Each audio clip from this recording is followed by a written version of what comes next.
आज कथा साहित्य के अंतर्गत प्रख्यात लेखक विष्णु प्रभाकर की कहानी सुनते हैं, जिसका शीर्षक है अधूरी कहानी। हिंदू मुस्लिम सांप्रदायिकता भारत विभाजन का कारण बनी।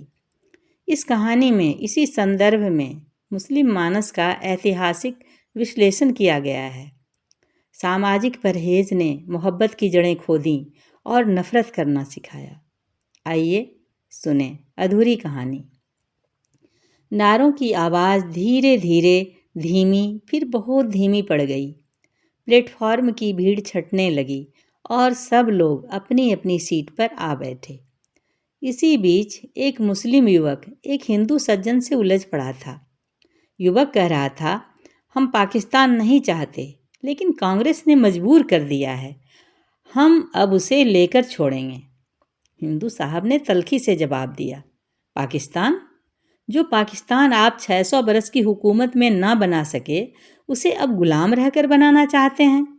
एकदम नामुमकिन। एक भारी बदन के मुसलमान जो सामने की बर्थ पर बैठे हुए थे, बीच में बोल उठे, 600 नहीं साहब, हमने 900 बरस हुकूमत की है।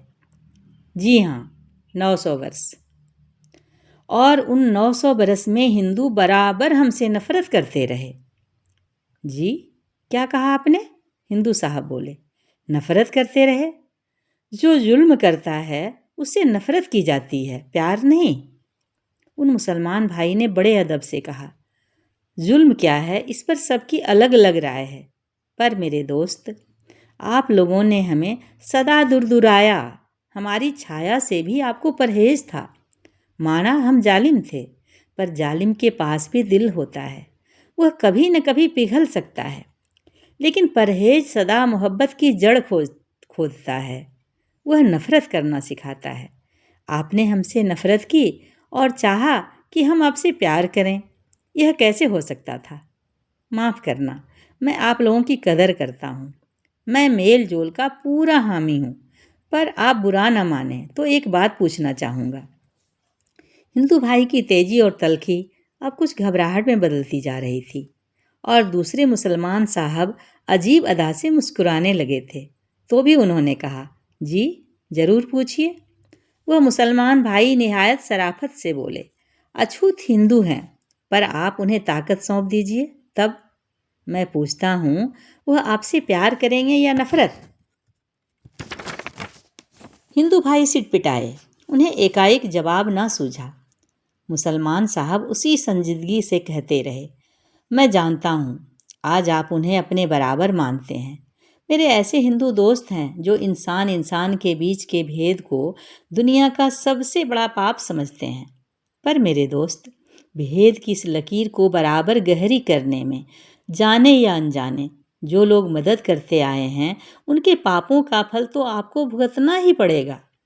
आप यह न समझिए कि मैं आपकी कौम और मजहब पर कोई हमला कर रहा हूँ। मैं आपके धर्म को समझता हूँ, मेरे दिल में उसके लिए जगह है। मैं मुसलमानों की कमियों से भी वाकिफ़ हूँ, पर दूसरों में कमी है यह कहकर कोई अपनी कमी को सही साबित करने की कोशिश करे तो वह महज अपनी जिद और बेवकूफ़ी जाहिर करेगा। जो असलियत है उसका सामना करना ही इंसान की इंसानियत है। मैं आपको एक छोटी सी कहानी सुनाता हूँ, मुझे वह मेरी वालिदा ने सुनाई थी। इतना कहकर वह पल भर रुके। डब्बे में तब तक सन्नाटा छा गया था। पता नहीं लगा गाड़ी कब चल पड़ी और कब छड़ाक छू की गहरी आवाज़ करती हुई अगले स्टेशन पर जा खड़ी हुई। सूरज डूबने लगा था। एक भाई ने स्विच दबा दिया। बिजली की हल्की रोशनी से डब्बा चमक उठा। तब उन भारी बदन के मुसलमान भाई ने कहना शुरू किया, मेरे दोस्तों, बात आज से 30 बरस पहले की है।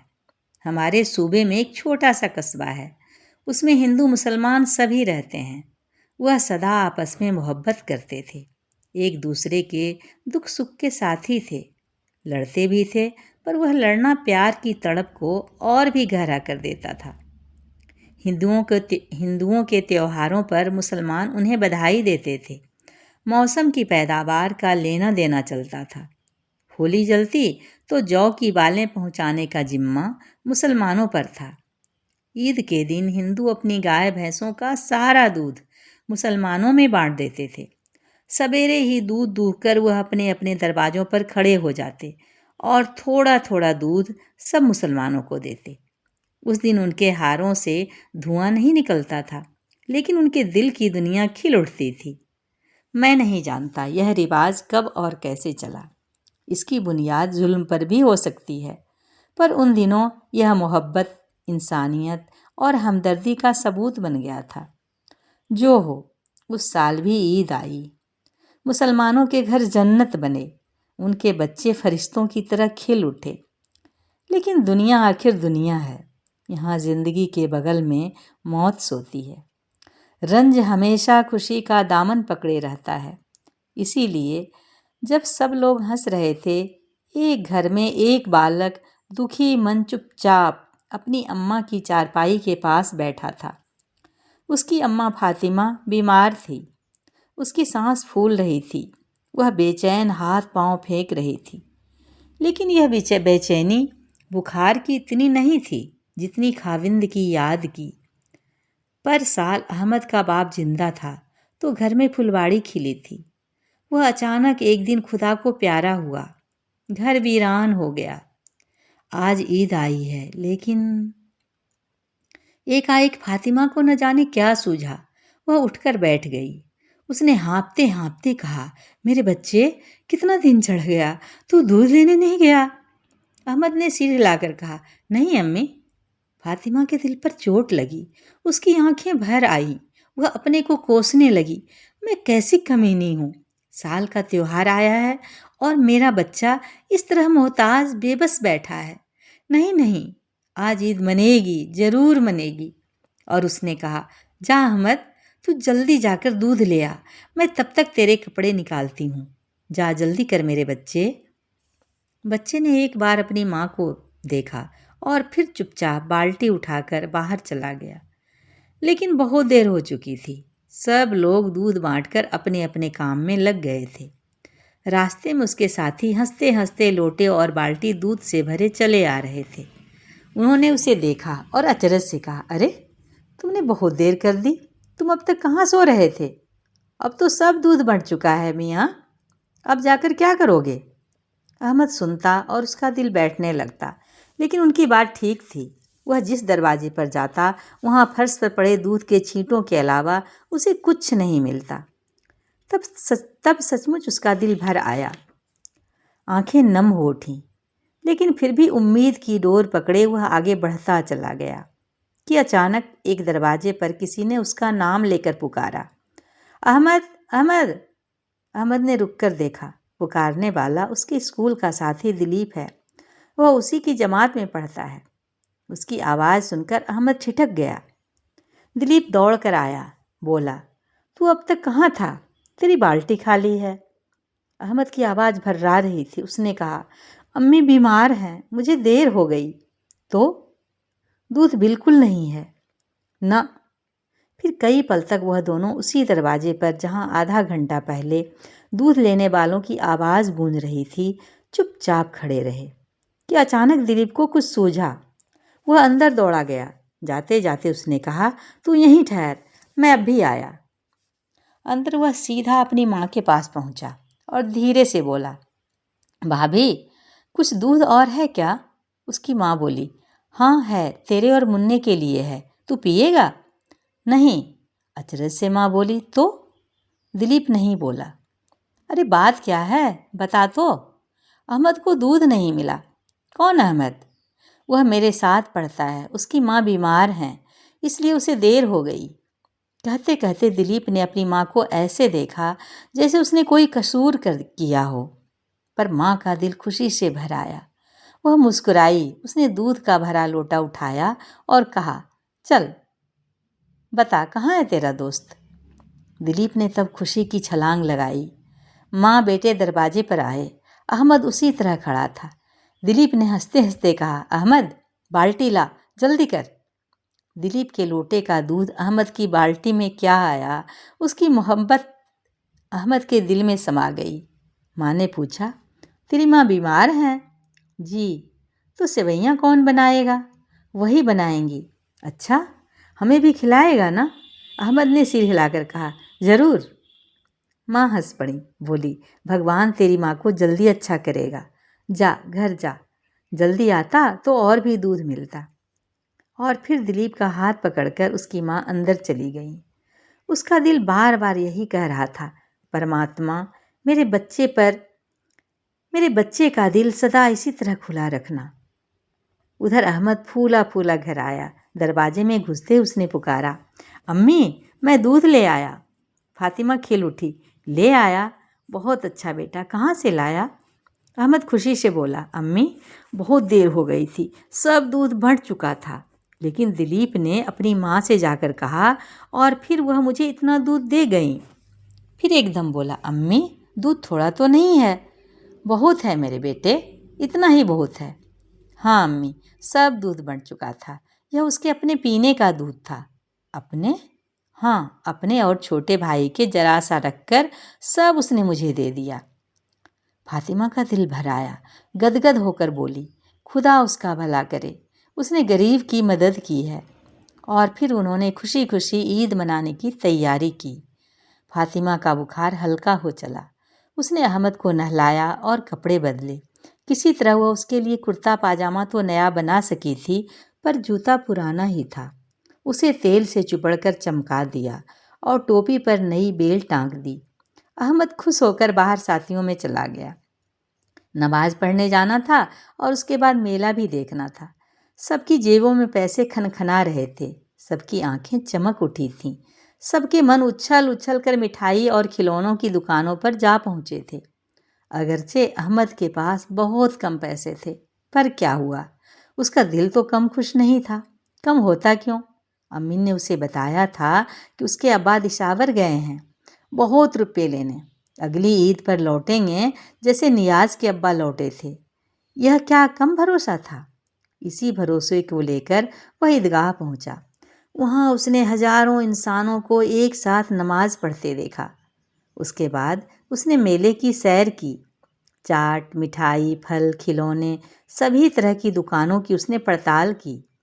उसने साथियों को झूलते देखा, पर वह तो सब कुछ अगले साल के लिए छोड़ चुका था। इसीलिए जो कुछ पैसे अम्मी ने उसे दिए थे, उन्हें ठिकाने लगाकर वह घर लौट आया। देखा, सेवइयाँ बन चुकी हैं। गरम गरम लंबी लंबी सेवइयाँ उसे बड़ी खूबसूरत लगीं। बीच बीच में गोले की फाँक पड़ी थी। शक्कर की वजह से दूध कुछ पीला हो गया था। उसका दिल बाग बाग हो उठा।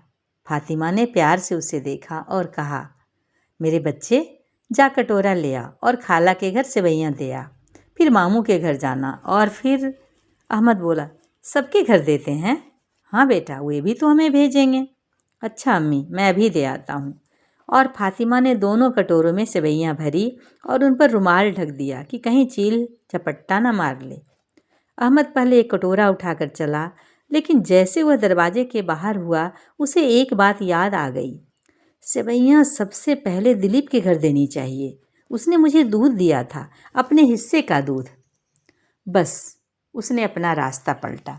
खाला के घर ना जाकर वह दिलीप के घर की ओर चला। सोचने लगा, अम्मी सुनेंगी तो बड़ी खुश होंगी। बेचारी बीमार हैं, इसीलिए दिलीप का नाम भूल गई, नहीं तो। यही सोचता हुआ वह खुशी खुशी दिलीप के घर पहुंचा। दरवाज़ा बंद था। कुछ देर असमंजस में सकुचाता हुआ खड़ा रहा, फिर हिम्मत करके आवाज़ दी, दिलीप। कोई नहीं बोला। फिर पुकारा, दिलीप। इस बार किसी ने जवाब दिया, कौन है? और साथ ही कहने वाला बाहर आ गया। वह दिलीप का बड़ा भाई था। उसने अचरज से अहमद को देखा और पूछा, क्या चाहते हो? अहमद झिझका, फिर संभल कर बोला, दिलीप है? नहीं। उसकी माँ? माँ से तुम्हारा क्या मतलब? अहमद ने कहा, मेरा नाम अहमद है, मैं दिलीप के साथ पढ़ता हूँ। सवेरे उसने मुझे अपने हिस्से का दूध दिया था। दिलीप का भाई मुस्कुराया। तब तक दिलीप की माँ और चाची भी वहाँ आ गई थीं। भाई ने कहा, तो फिर? जी सेवइयाँ लाया हूँ। इन्होंने माँ को बताकर कहा कि अहमद अपना कहना पूरा करे कि दिलीप के भाई बड़े ज़ोर से हंस पड़े। कहा, भोले बच्चे, जाओ अपने घर लौट जाओ। चाची बोली, हम क्या तुम्हारी सेवइयाँ खा सकते हैं? हमें क्या अपना ईमान बिगाड़ना है? माँ ने निहायत नरमी से कहा, बेटे, मैंने तुमसे मजाक किया था। हम तुम्हारे घर की सेवइयाँ नहीं खा सकते। अहमद एकदम सकपका गया। उसके छोटे से दिल पर चोट लगी। फिर भी उसने हिम्मत बांधकर कहा, क्यों नहीं खा सकते? हमने भी तो आपका दूध लिया था। अब भाई ने उसे समझाया, बच्चे, तुम बहुत अच्छे हो, परमात्मा तुम्हें खुश रखें। लेकिन हम हिंदू हैं और हिंदू लोग तुम्हारे हाथ का छुआ हुआ खाना पाप समझते हैं।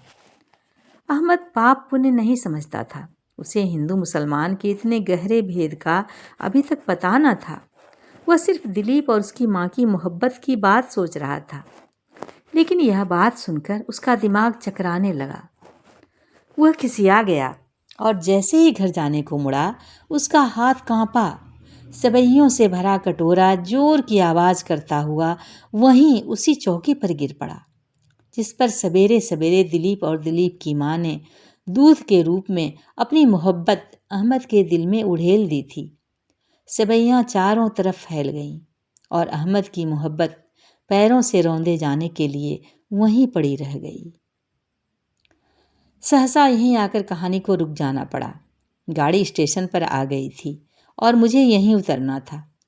डिब्बे की संजीदगी को भंग करता हुआ मैं अपना बैग उठाकर नीचे उतर गया और नीचे आकर उनकी तरफ देखते हुए मैंने कहा, मैं नहीं जानता आपकी कहानी कहाँ ख़त्म होगी, पर इतना ज़रूर जान गया हूँ कि आप ही अहमद हैं। अहमद साहब मुस्कुराए। उन्होंने कहा, आपने ठीक पहचाना, मैं ही वह लड़का हूँ। मैंने पूछा, लेकिन सच कहना, मोहब्बत की वह लकीर क्या आज बिल्कुल ही मिट गई है? वह उसी तरह मुस्कुरा रहे थे। बोले, मेरे दोस्त, इस दुनिया में मिटने वाला कुछ भी नहीं है। मोहब्बत तो हरगिज़ नहीं है, सिर्फ हमारी गफलत से कभी कभी उस पर पर्दा पड़ जाता है। तो मैंने कहा, विश्वास रखिए, उस पर्दे को फाड़ देने में हम कोई कसर उठा न रखेंगे। इतना कहकर मैं चला आया। कहानी शायद आगे बढ़ी होगी, पर मेरे लिए यह अधूरी कहानी ही दिल का दर्द बन बैठी है। रात के सन्नाटे में कभी कभी मेरे दिल में इतनी टीस उठती है कि क्या बताऊं। समाप्त।